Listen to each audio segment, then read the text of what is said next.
I'm here today because I want to let people know what I went through, why we went to Ecuador, our voyage to Ecuador, and what I remember at this point.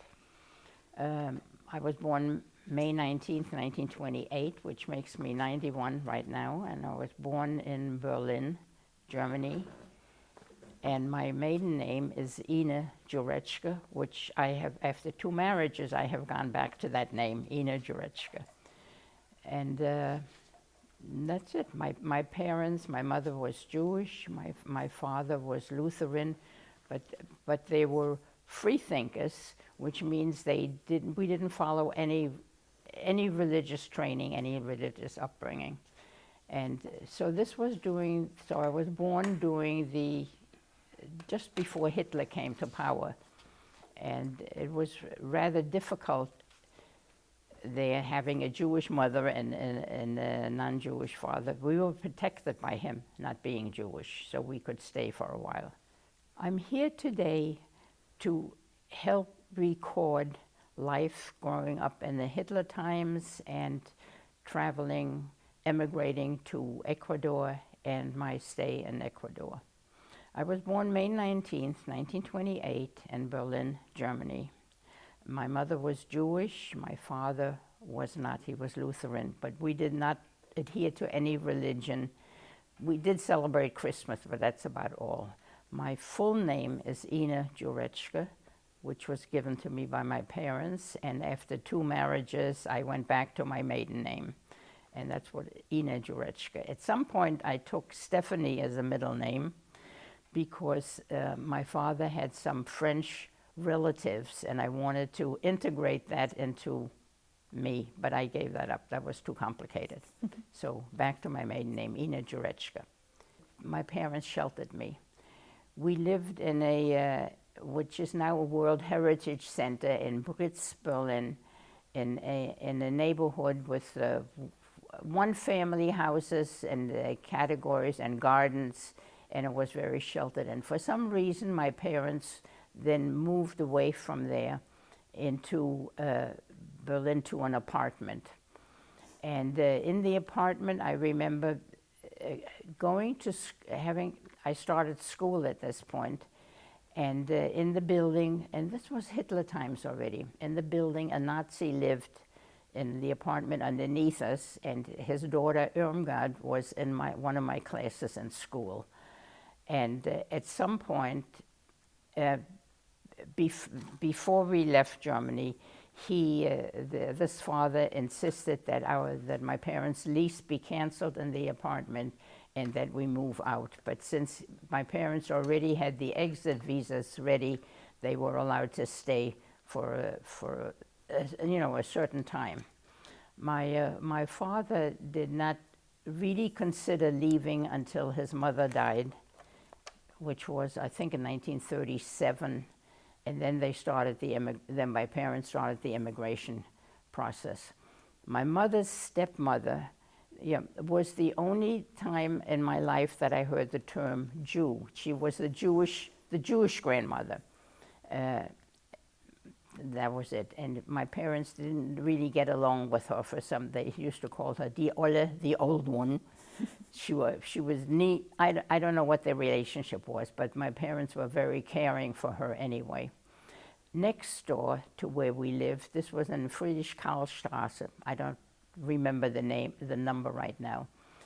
Next door lived an Orthodox Jewish family, and I was friends with that girl, Eva, my age, and they were allowed to go to school.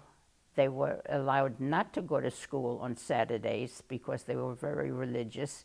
So they were enrolled in a Catholic school that gave them permission not to go to school on Fridays.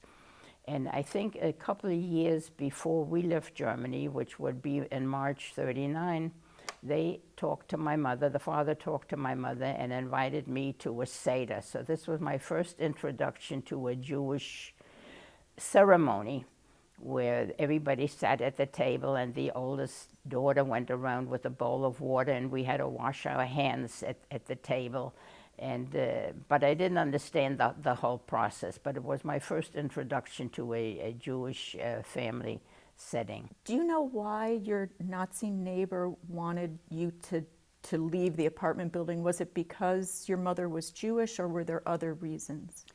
The neighbor, the Nazi who lived in the apartment underneath us, wanted us to leave the building because he didn't want to use the same stairwell as my mother, who was Jewish. That's one of the, this is how the discrimination started.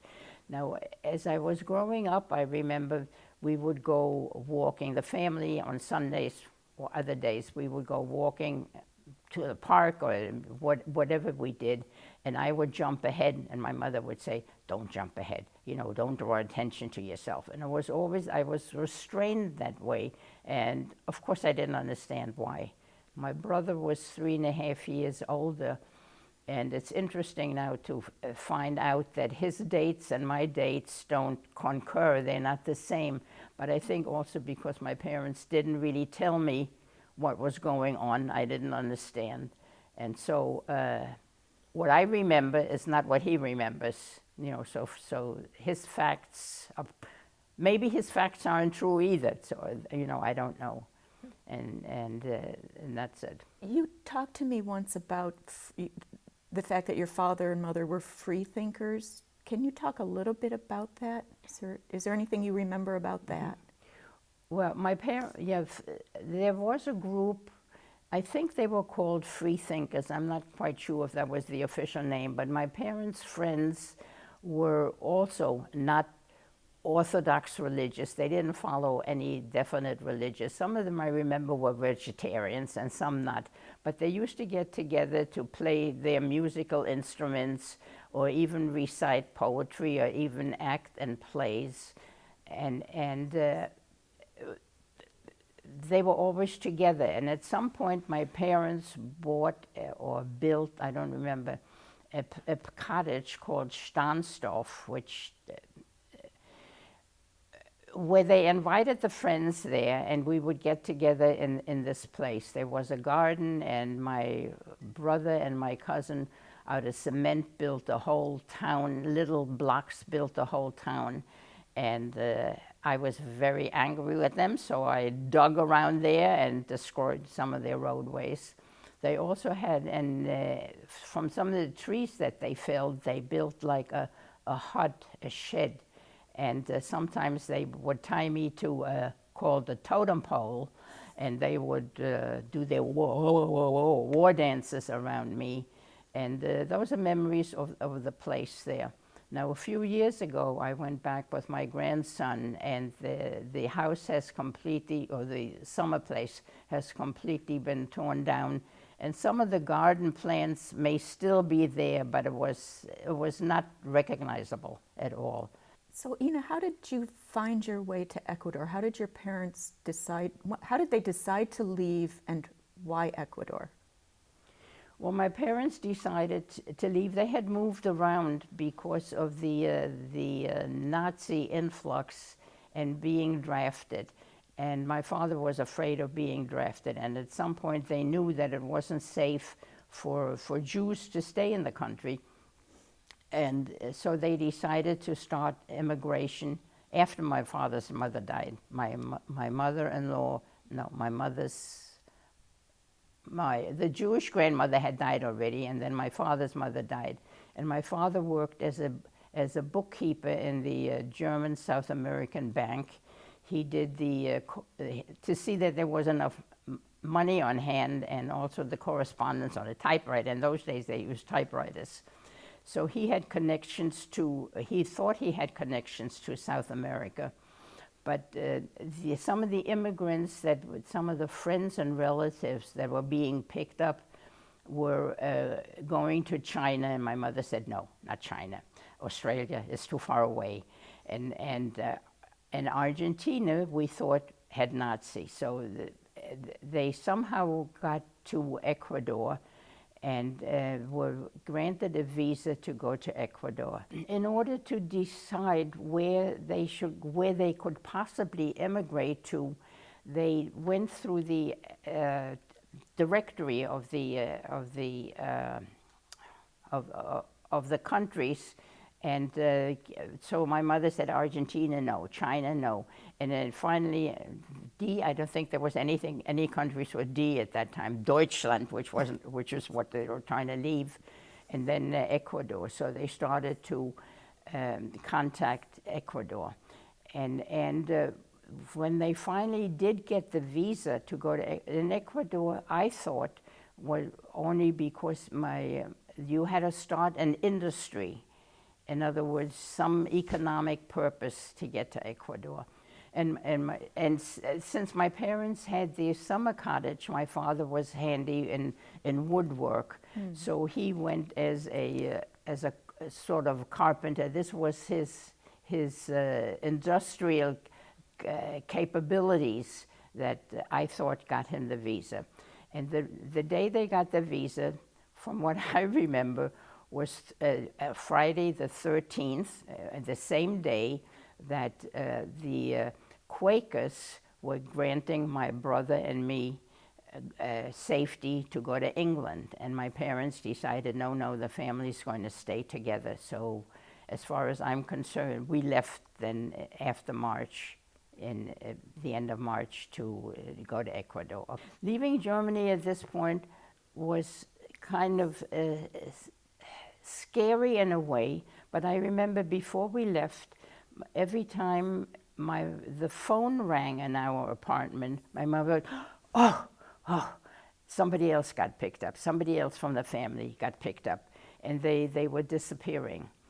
And then we also went to a friend's house where the family was packing, the grandparents, the grandparents or the parents, to emigrate to some place, and the Nazis were there. And by the time we left visiting them, they had already been picked up with all their belongings to go to one of the concentration camps, which we had heard about.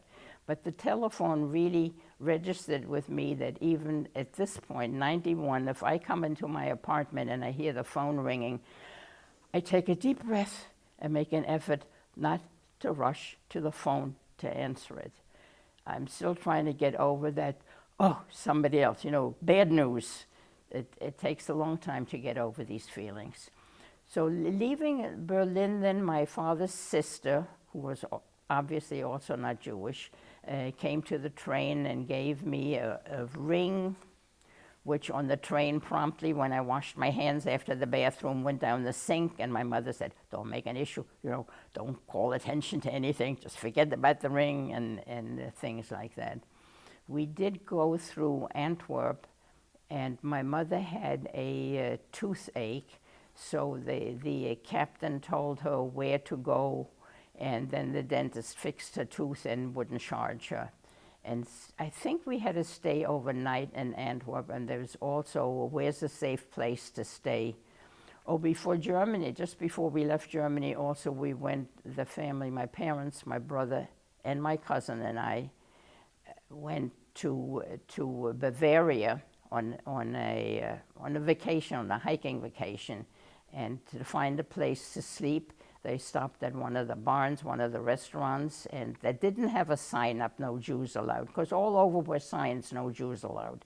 And this one didn't, so we went in there, and we stayed for the night, and then sometime during the night, we saw a bunch of German soldiers come in, so I think we slid out in the morning, sight unseen, trying not to get unseen. And I remember my parents discussing, should we just cross the border into Czechoslovakia? But we really couldn't because we had my cousin with us. So we didn't. So my parents didn't. We went back to Berlin and then worked on the emigration. And then in Antwerp, we finally got onto a ship, a small freighter called the Isar, and I think it had about 18 passengers, which was bound to South America. Some of the passengers on the Isar were varied. There was one priest, which caused a problem. I'll tell you about that in a minute. And there were a couple of German men that I think also were going to Ecuador. And my father's colleague from the bank, Lourdes, and his Russian wife, who was Jewish, he was not Jewish, she was Jewish, also went to Ecuador.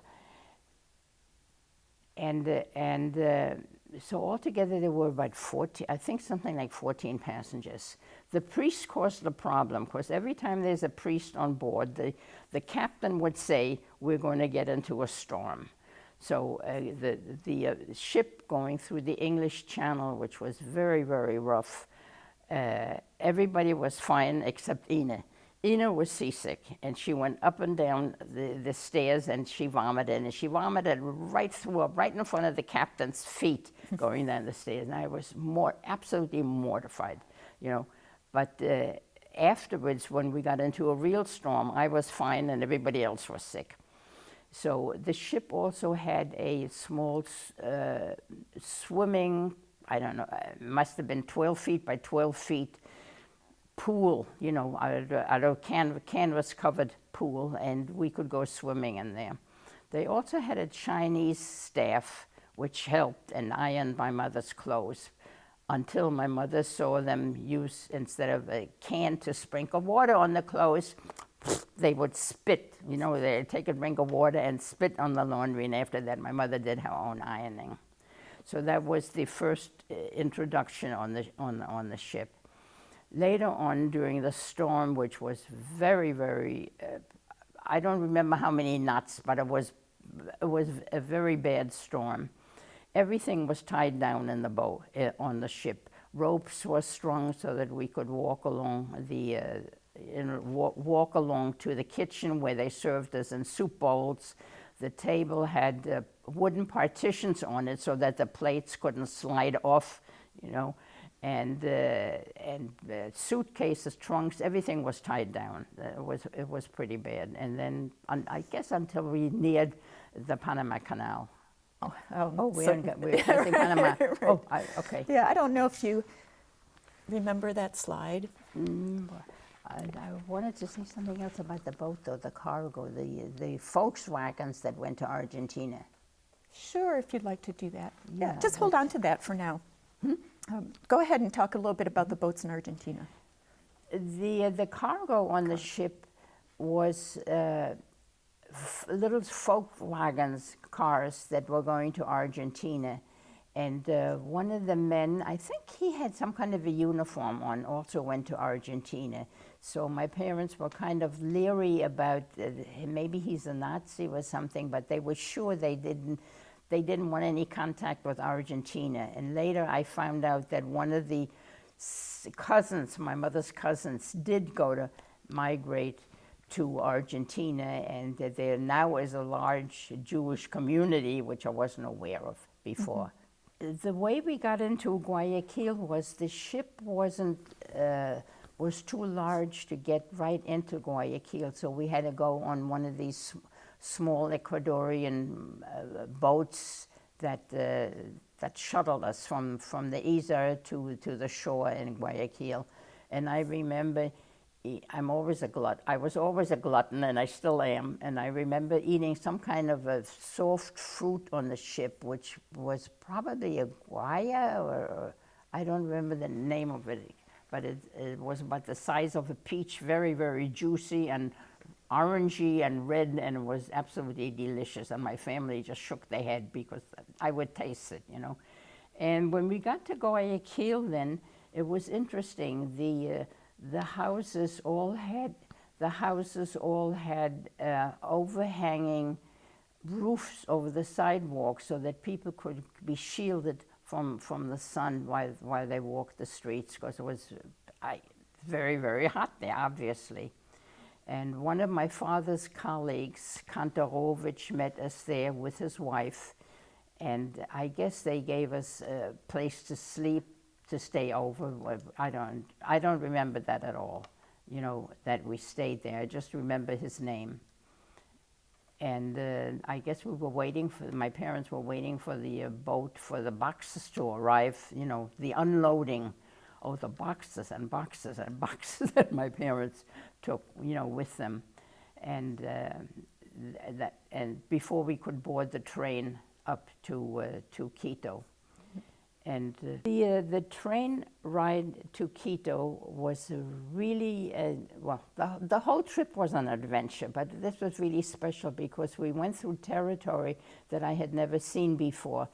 At first, the train went through like a swampy area where the houses were built on stilts high above the water flowing down below, and they had steps going down from the houses to the water where there was some kind of a raft, a boat that the natives could move in, and the grass was high. And then once we got out of the swamp, the fields, it was dry country. It was so amazing. Here was all this water a few minutes ago, and all of a sudden it was dry and grass and fields, and people were in different clothes. Well, the natives there, they always wore ponchos, even in this hot, dry climate. A poncho is a rectangular piece of cloth with a slit in the middle that you put over your head, and they wore hats. And the women usually had big bundles on their back for whatever they carried, or babies they had in there, and they seemed to be working on the fields as the train went further up the mountain. Of course, Quito was high in very high altitude in the Andes, so we had to go steep up mountains. We could see the fields at an angled up. Everything went up, and the fields were terraced and up, and huts, round huts with straw roofs, and Indians. I guess we called them Indians then, and we didn't call them Ecuadorians. They were Indians in their houses, or sitting there, or making pottery or fires. And I think when we finally got to Riobamba, I think the town was Riobamba, the train stopped.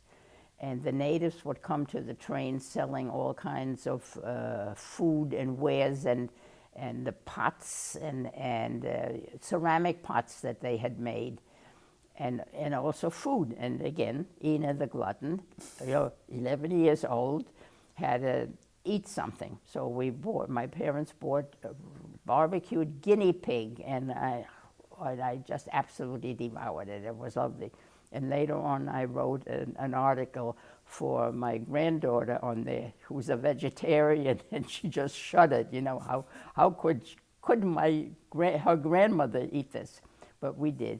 But it was fascinating just to see all the people, the different kinds of people, what they wore, the different shapes. They all had these different kind of hats on, with a brim turning up so that either they could carry things where the crown met the brim, I don't know, or it poured the rain off when it did rain. Who knew when it rained? I really don't know. But not the architecture. What is it? I guess I was always interested in sewing already, because my grandmother had taught me how to sew and knit and so on. So I was interested in the shapes of the hats and the clothing that the natives wore. And then a couple of years after going to Quito, a couple of times during the year, we had to go down to Guayaquil, because they said the altitude for white people, for immigrants who came, if they didn't go back down to sea level, would be too difficult for their hearts. So a couple of times a year, we would take the train ride down to Guayaquil and go back up. I remember one instant completely when we were in Riobamba and the train had stopped. My mother looked out at the people, and she was so happy. I guess she was so happy that she finally got away from Germany.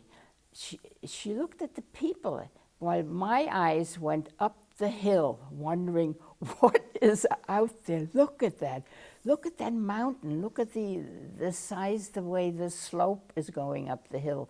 I was looking for adventure, more adventure, So our outlooks were different. My mother was happy and satisfied, and I was just eager to find out what's next, what's coming.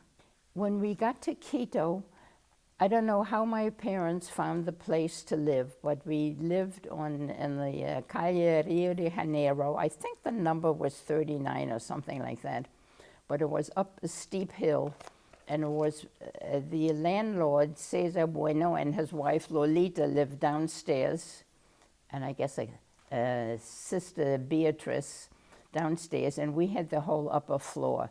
So my brother had a room, and I had a room, and we had a kitchen upstairs, and it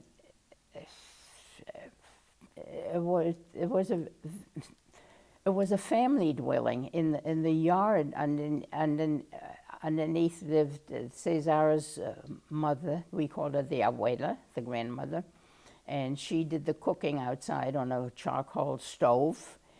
And I guess she also did laundry. And my brother and I don't know how, but we got a dog named Pinker. And at some point, we were always cleaning. I don't know why we were cleaning the dog so often. Probably because of all the lice in the country. Oh yeah, the country was full of lice and fleas.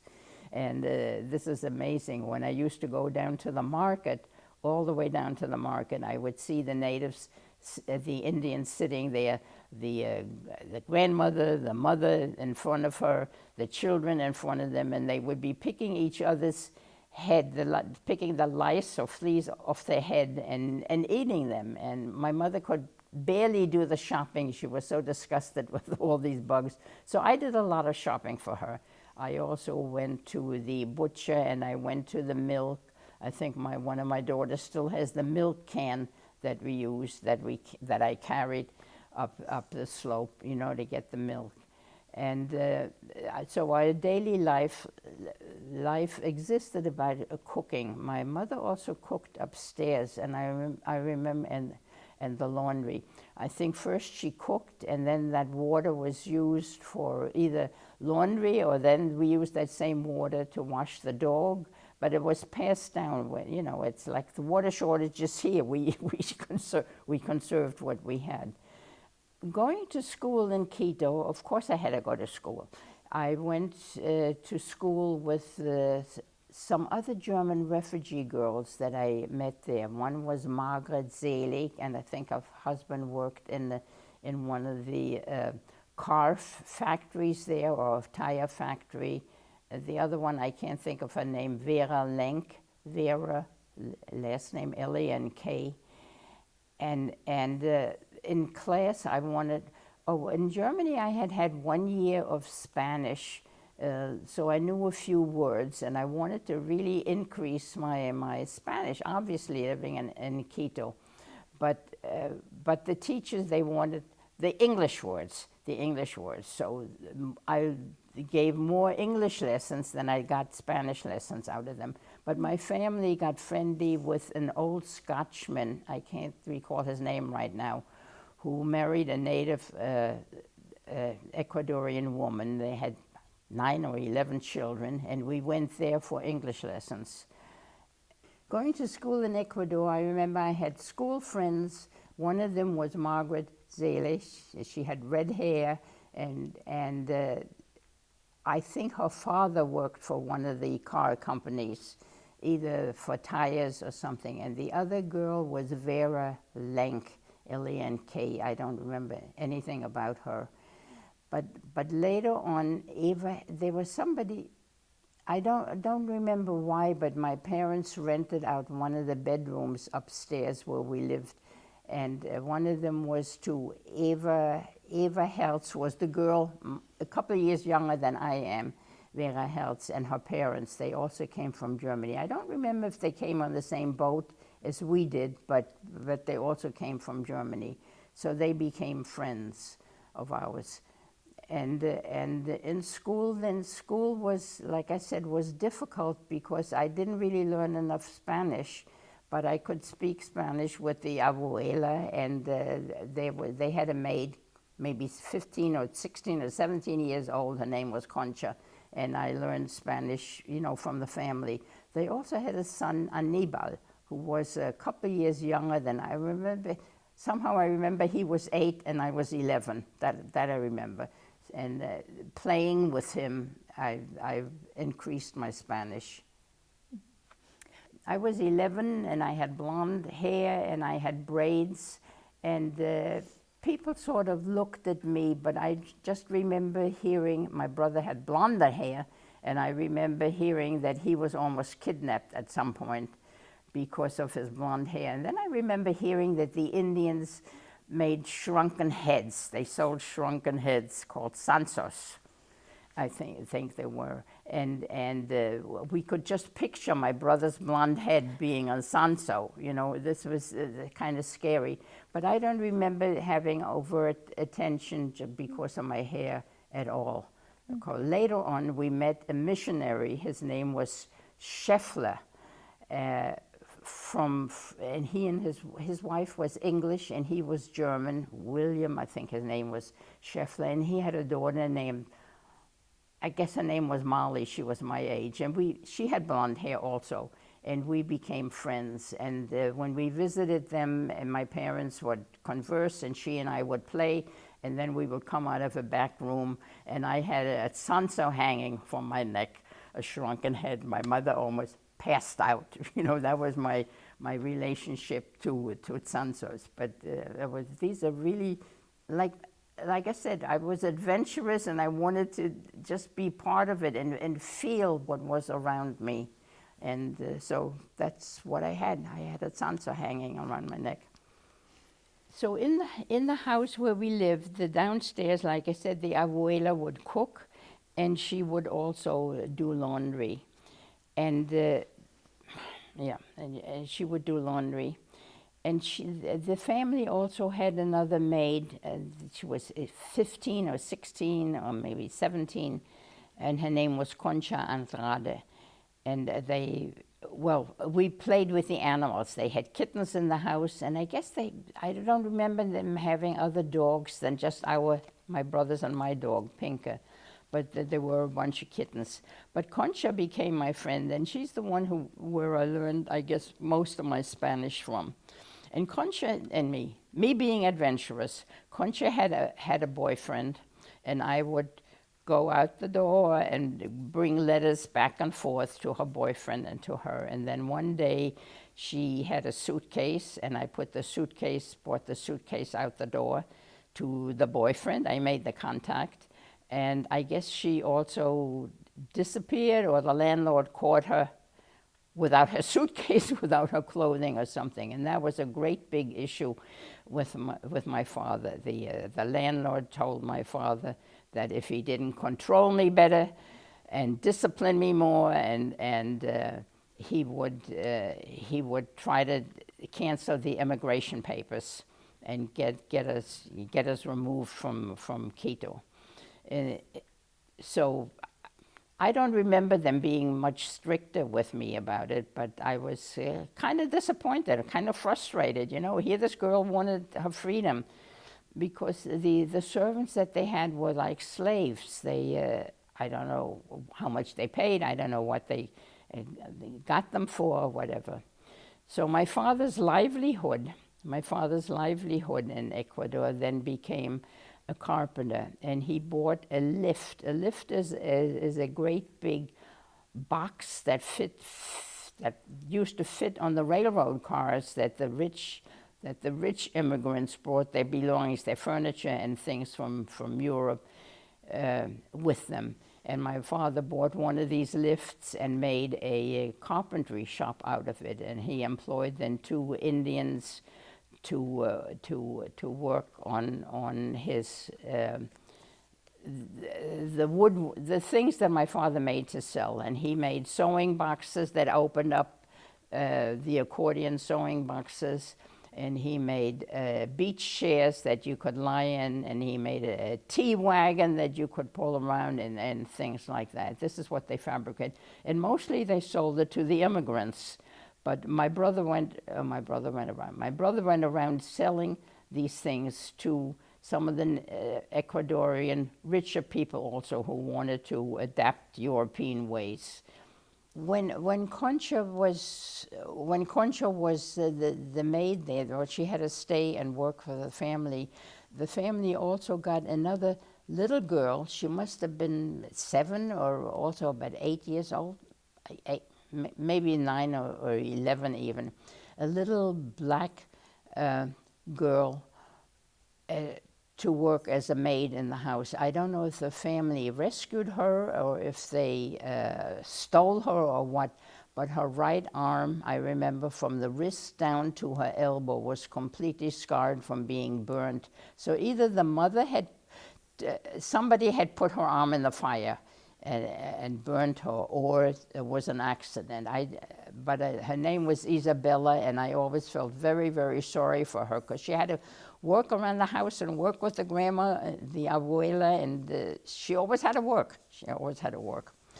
So one of the things my family did when they continued doing like we did in Germany, we went for walks into the park, and we went into the city, Quito, and saw these tremendous churches with their columns, and they were amazingly fantastic, big. And the mimosa trees in the parks, they were full of yellow blossoms, and it was just beautiful to walk around and to see the natives.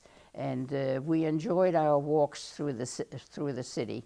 We also went to visit Lourdes and his Jewish Russian wife at his garden. They had a fountain, and they had a very fancy, I guess they must have had a lot of money.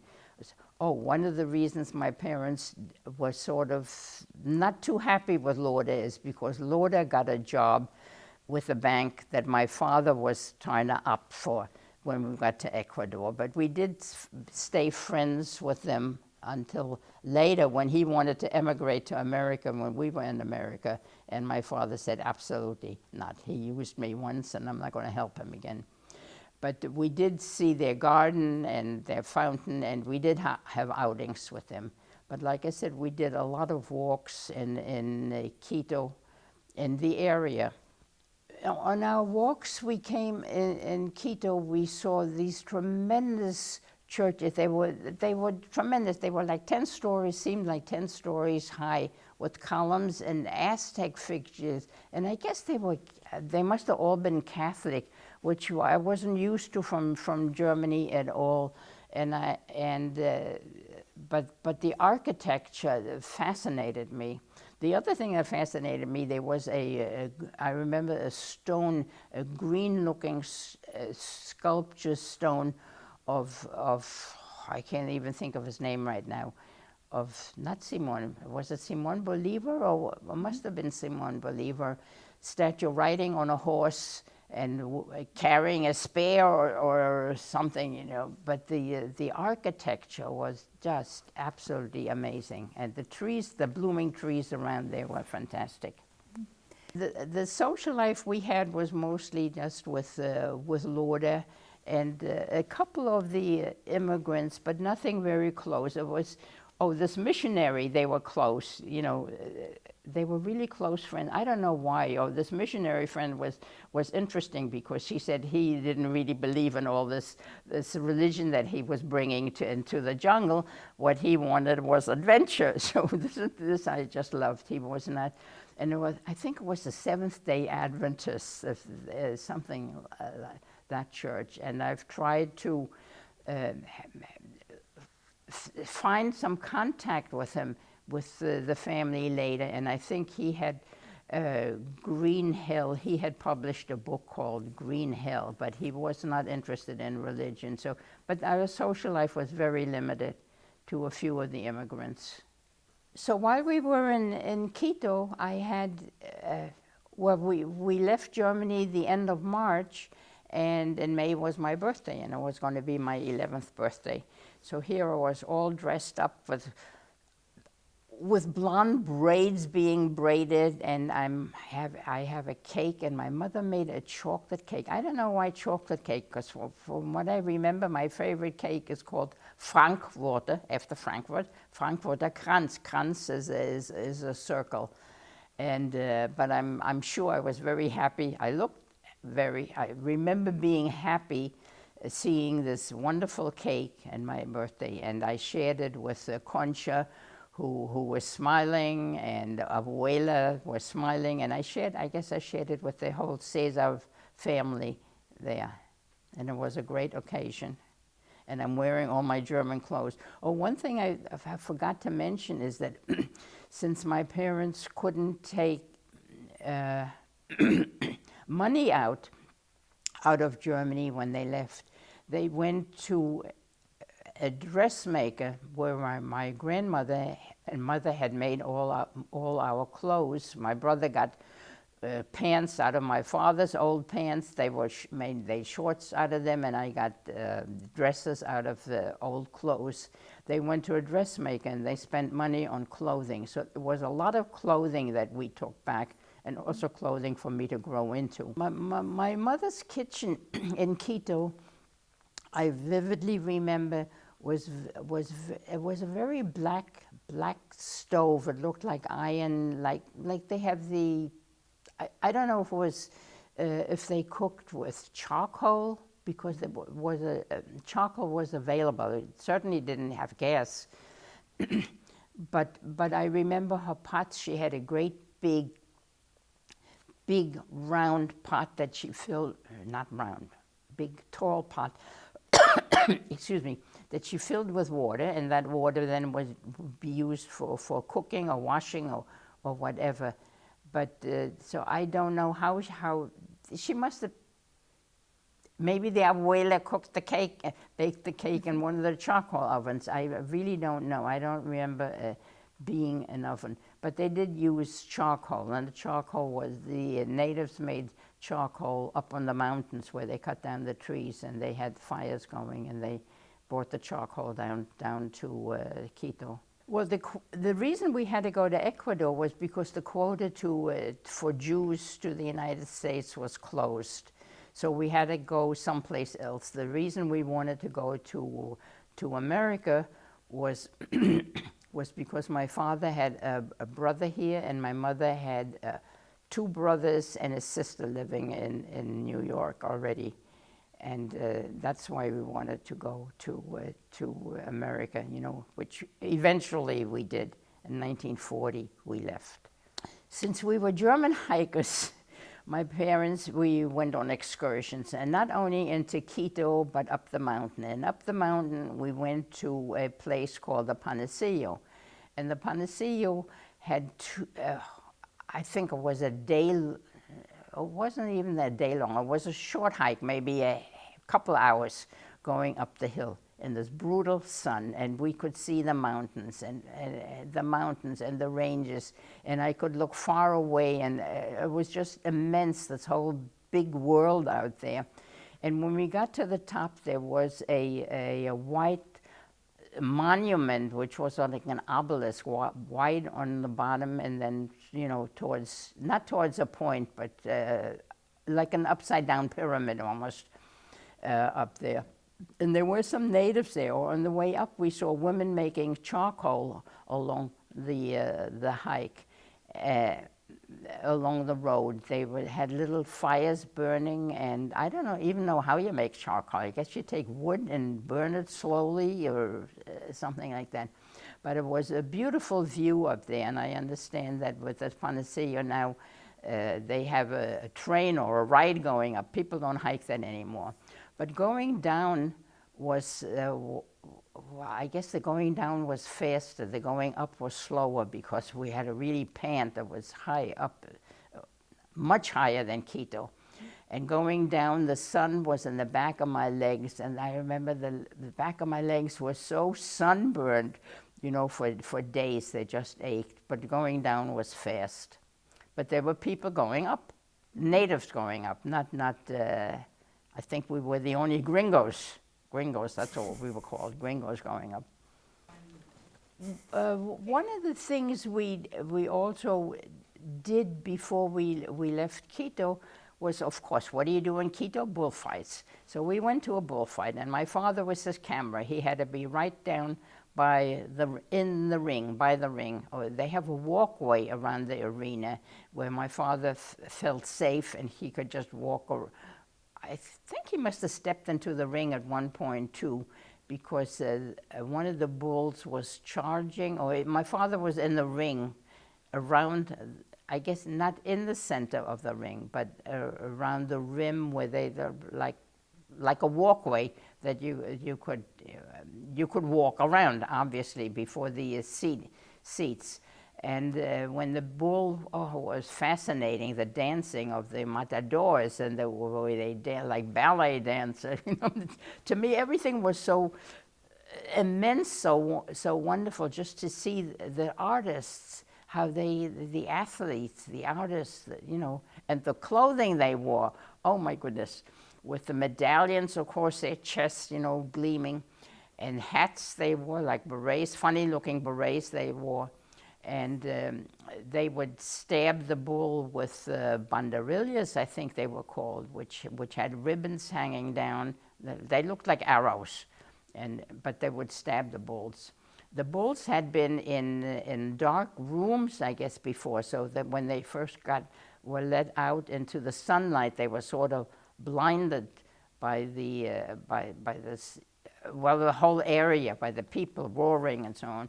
So one bull did climb into the walkway, and my mother was terrified. Where's my father? Her husband, and me too. Where's my father? And then finally, when the bull was killed, out would come a wagon and drag the bull out to the butcher outside. And my mother decided she's not going to eat any meat for the next week or so. She's not going to the butcher. And I also had to do the shopping for did I mention this already? To the butcher, I had to go get the meat. And so like I had said before, I did most of the shopping for the family. My father started to take photographs, I guess when we were little in Germany already. I don't know what his interest in photography was, except there were also family photographs of relatives, grandparents and so on. So he must have had some kind of an interest in photography. I think when we left Germany, he had bought a Leica, which was, I don't even know how to spell that word, Leica, which was probably very expensive and very new, and a lot of film. So in Ecuador, he took many, many photographs of our surroundings, our lives, and sometimes too many. My family, like I said before, in Germany too, we always went out on vacations. We went to places, and we went around the areas around Quito. And one of them was in Otavalo. I didn't go to Otavalo. My father went to Otavalo. He made a trip there, and he took fantastic pictures of the market there, where the Ecuadorians spread these mats on the ground, and they had the corn and what other grains they had and things on the mats, and they sold from there. And some of the people, not just natives, bought there, but some of the people in Western clothing that were sort of mixed. I don't know what they were. They weren't immigrants, but some of the natives who wore Western clothing bought there. And the pottery exhibits, I mean, it was like going to a museum, looking at these. My father took so many pictures on slides that we saw, and it's like going to a museum to see all the pottery exhibits that they had. And I guess they had some weaving also. And the hats, again, what I keep visualizing, what I remember from the photographs is the hats, all these hats. And I think he met an author there, and his name is Ludwig Bemelmans, and he wrote a book which was published later. It was published in 1941, so it could very possibly be that my father met him there, and his name was Ludwig Bemelmans. The Donkey Inside is a book. One of the other outings that the family took together was to Baños. Baños had hot, hot springs. I don't know how hot, but I remember they were really warm water, hot water coming out of the mountain. And my brother and I were diving down or jumping down a board into this hot water. And there were people, it's like the saunas now.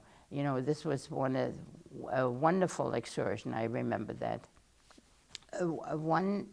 My parents didn't go into church as much, except I guess if they were like a museum, if they were open to the public. And I remember going down the walk towards the altar and just candles and candles and candles burning. It was really fascinating. And to this day, I still go into churches, you know, when I get this sense of sort of peace, you know. And I guess peace, I hadn't mentioned this before we left. Before we left Germany, I needed a kidney stone operation, and I was in the Catholic hospital, and it was the nuns who were so gentle and caring for me, because the wound in my side had to be kept open because the kidney wasn't functioning. They had to pull gauze out, bloody gauze out, and put new fresh gauze in, and they were so gentle. So at some point, when I remember now, when I was in Ecuador, these churches really drew me, and I was trying to pray to be a nun or something, because this was so gentle. They were so caring. And this really influenced me. And maybe this is why I have a tender heart for lots of things in this life.